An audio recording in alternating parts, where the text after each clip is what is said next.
Hello everyone, welcome to another video. This is Dr. Vidisha again with you. तो आप लोगों ने ये महसूस किया होगा कि कई बार नमकीन चीज़ या मसालेदार चीज़ जब आप खाते हैं तो आपको आपके माउथ में बहुत एक जलन जैसी फीलिंग या फिर बर्निंग सेंसेशन आपको फील होता होगा। इसका एक रीज़न ये भी हो सकता है कि आपके मुंह में हो सकता है अल्सर का फॉर्मेशन हो चुका है। तो आज इस वीडियो में मैं अल्सर के बारे में ही बात करूँगी, माउथ में अल्सर क्यों होते हैं और इसको आप कैसे प्रिवेंट कर सकते हैं। माउथ अल्सर्स, जिसको कि हम कैंकर सोर्स भी बोलते हैं, वो एक छोटा पेनफुल लीजन या घाव होता है जो आपके माउथ के अंदर या फिर आपके गम्स के ऊपर हो सकता है और इसकी वजह से खाना पीना और इवन बोलना भी कभी कभी अनकंफर्टेबल हो जाता है।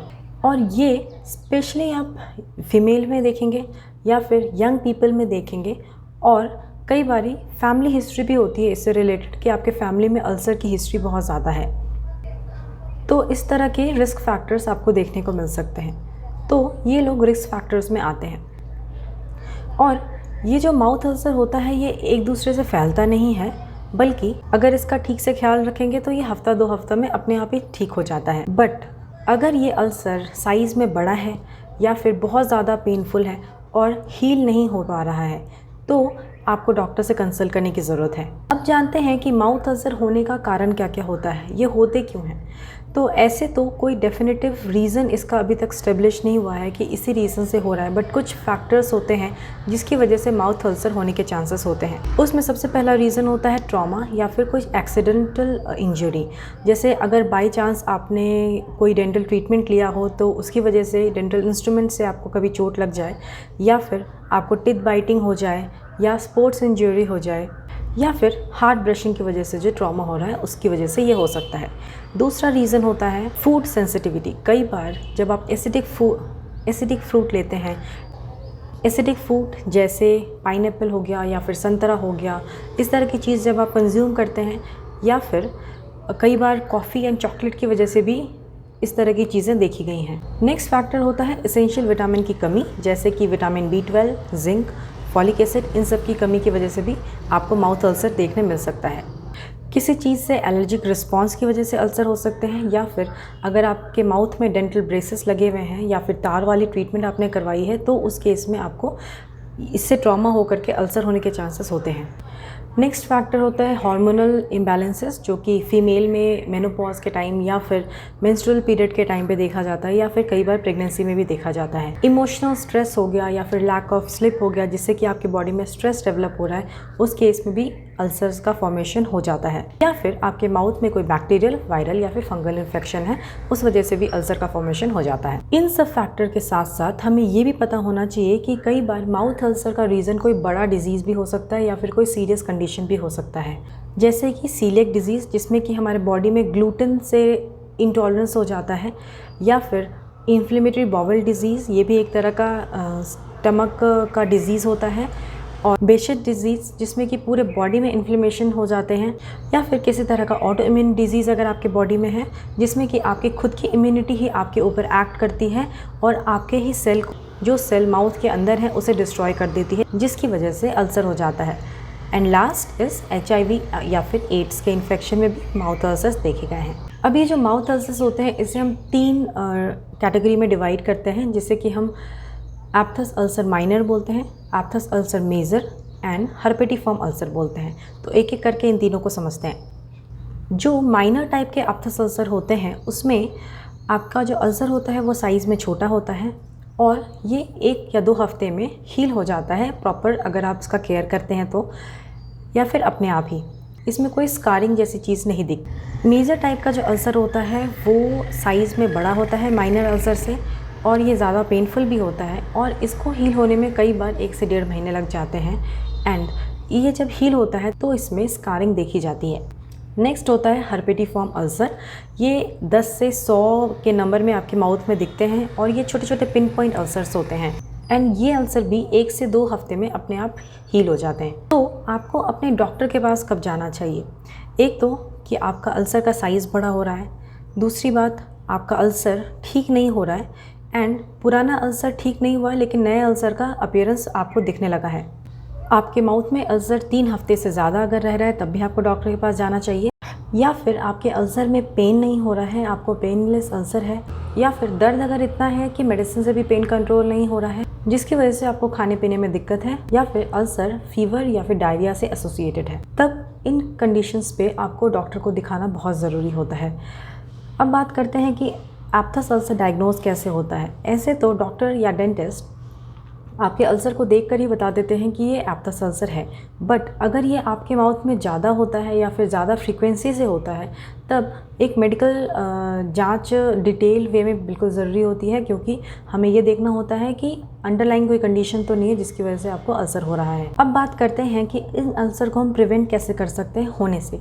तो प्रिवेंशन के लिए आपको एक तो अगर आपको किसी चीज़ से एलर्जी है तो आपको ये देखना है कि आपको किसी फूड से एलर्जी तो नहीं है, या फिर उस तरह का फूड जैसे कि एसिडिक फ्रूट हो गया जिसमें पाइनएप्पल आता है, संतरा आता है, इस तरह की चीज़ों को आपको कम लेना है। इसकी जगह पे आप non acidic fruit and vegetables ले सकते हैं। किसी तरह का एक्सीडेंटल बाइट है उसे आपको प्रिवेंट करना है, खाते समय ज़्यादा बात नहीं करनी है, ब्रशिंग आपको ध्यान से करना है, प्लस आपको स्ट्रेस को रिड्यूस करना है और एक अच्छी नींद आपको लेनी चाहिए और अपना ओरल हाइजीन अच्छे से मेंटेन करना चाहिए।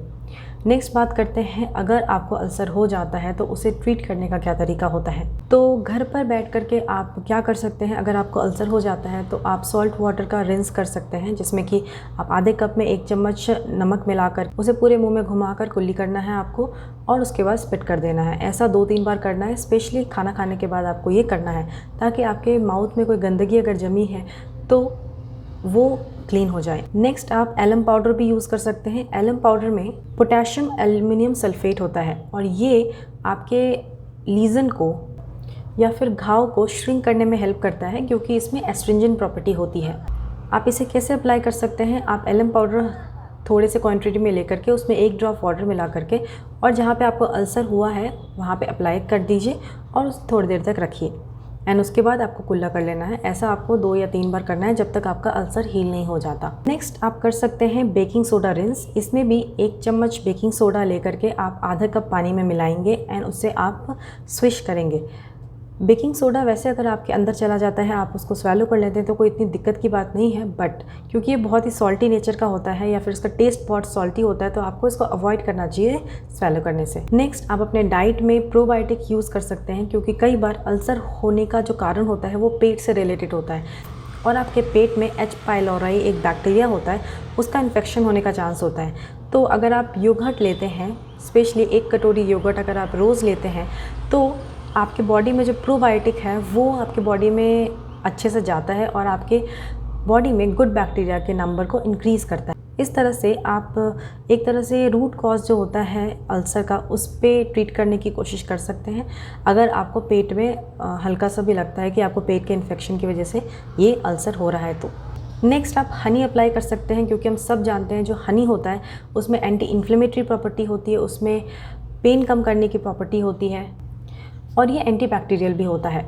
तो आपको ये ध्यान रखना है कि जब आप हनी अप्लाई कर रहे हैं तो वो नॉर्मल प्रोसेस्ड हनी जो हमारे मार्केट में मिलता है वो आपको अप्लाई नहीं करनी है। आपको उस तरह का हनी लेना चाहिए जो कि अनप्रोसेस्ड हो, या फिर हम ये बोल सकते हैं जो हनी अनपास्चराइज्ड या फिर अनफिल्टर्ड होता है, क्योंकि जब आप पास्चराइज कर लेते हैं हनी को तो उसमें जो वाइटल न्यूट्रिएंट्स होते हैं हनी के वो ख़त्म हो जाते हैं। तो आपको इस चीज़ का ध्यान देना है कि आपको रॉ हनी यूज़ करना है अपने लीजन पे अप्लाई करने के लिए। नेक्स्ट आप कोकोनट ऑयल यूज़ कर सकते हैं, क्योंकि कोकोनट ऑयल में भी एंटी इन्फ्लेमेटरी प्रॉपर्टी होती है एंड उसके अंदर एंटी माइक्रोबियल प्रॉपर्टी भी होती है। ये आपके अल्सर पे रेडनेस और पेन कम करने में हेल्प करता है और इसका टेस्ट भी इतना ख़राब नहीं होता। हाइड्रोजन पेरोक्साइड का रिंस भी कर सकते हैं, क्योंकि हाइड्रोजन पेरोक्साइड जो होता है वो आपके अल्सर को क्लीन करता है, क्लीन करने में हेल्प करता है, क्योंकि अगर आसपास बैक्टीरिया नहीं रहेंगे तो आपका लीजन जो है या फिर आपका अल्सर जो है वो जल्दी हील हो जाएगा। तो हाइड्रोजन पेरोक्साइड को आप यूज़ कर सकते हैं, या तो आप उसको अप्लाई कर सकते हैं या तो उसका माउथ वॉश बना सकते हैं। इसके लिए आपको 3% हाइड्रोजन पेरोक्साइड चाहिए, जो कि इक्वल अमाउंट ऑफ वाटर पे आप मिलाएंगे तो अपने अल्सर पे अप्लाई करेंगे with the help of cotton या फिर टूथपिक, या फिर आप इसका माउथ रिंस भी कर सकते हैं इसको थोड़ा और डाइल्यूट करके। नेक्स्ट आप यूज़ कर सकते हैं milk of magnesia. Milk of magnesia में मैग्नीशियम हाइड्रोक्साइड होता है जो कि आपके माउथ के पीएच को हाई करता है, जो कि आपके अल्सर को हेल्प करता है हील होने में और उसे कोट करके रखता है ताकि आपको पेन ज़्यादा फील ना हो। उसे आप टॉपिकली भी अप्लाई कर सकते हैं एंड उसके बाद अपने माउथ को रिंस कर लीजिए। नेक्स्ट होता है says mouth wash. Says mouth wash जो होता है सेज टी का बना होता है और ये अक्यूट इन्फ्लेमेशन में हेल्प करता है। इसके अंदर एंटीसेप्टिक प्रॉपर्टी होती है, एस्ट्रिंजेंट प्रॉपर्टी होती है एंड ये पेन को रिलीव करने में हेल्प करता है। इसमें आप 1 से 2 टीस्पून सेज टी को आप डाल सकते हैं बॉइलिंग वाटर में और उसे बॉईल करके उसे आप as a mouth wash use कर सकते हैं। उसे पूरे मुंह में आप घुमाएं एंड उसके बाद या तो आप उसको स्वैलो कर लें या तो आप उसको स्पिट कर लें। नेक्स्ट आप जिंक लोजेंसेस का भी यूज़ कर सकते हैं क्योंकि ऐसा देखा गया है कि जिंक हमारी इम्यूनिटी को बूस्ट करता है एंड अगर आपकी इम्यूनिटी वीक है तो आपको एप्थस अल्सर की प्रॉब्लम बार बार हो सकती है। तो अगर आप जिंक सप्लीमेंट लेते हैं तो सिंस आपकी इम्यूनिटी बूस्ट हो रही है तो आपको अल्सर होने की जो फ्रीक्वेंसी होती है वो कम हो जाती है। एंड अगर आप रेगुलर जिंक लॉजेंसेस का यूज़ करते हैं तो ये बैक्टीरिया से फाइट करता है एंड आपका जो हीलिंग टाइम होता है अल्सर का उसे भी कम कर सकता है। नेक्स्ट होता है विटामिन बी कॉम्प्लेक्स, जिसमें कि बहुत सारे विटामिन का मिक्सचर होता है। वो आप मेडिसिन ले सकते हैं जो कि एक तरह से न्यूट्रिशनल सप्लीमेंट की तरह एक्ट करता है। नेक्स्ट आप एंटीबायोटिक या फिर anti microbial mouth wash use कर सकते हैं, जैसे लिस्ट्रीन हो गया, क्लोरहेक्सेडिन माउथ वॉश हो गया। इससे आप अपने माउथ को क्लीन रखते हैं तो वो आपको हीलिंग में हेल्प करता है। बहुत सारे over the counter topical anaesthetics होते हैं जैसे म्यूकोपेन हो गया, ज़ाइलोकेन हो गया। इस तरह की चीज़ आप अपने अल्सर पे लगा सकते हैं जो कि टेम्परेरीली आपको रिलीफ देता है खाने और पीने में। प्लस कुछ ऐसे माउथ वॉश होते हैं जिसमें स्टेरॉइड होता है, वो भी आपको डॉक्टर प्रिस्क्राइब कर सकता है। जब आपको ज़्यादा फ्रीक्वेंसी में माउथ अल्सर होता है तो पेनफुल भी होता है, तो स्टेरॉइड पेन को कम करने में हेल्प करता है। तो ये कुछ टिप्स मैंने शेयर किए माउथ अल्सर से रिलेटेड। आई होप आपको ये वीडियो अच्छा लगा। अगर अच्छा लगा तो प्लीज़ लाइक कीजिएगा, शेयर कीजिएगा एंड सब्सक्राइब कीजिएगा। Thank you so much.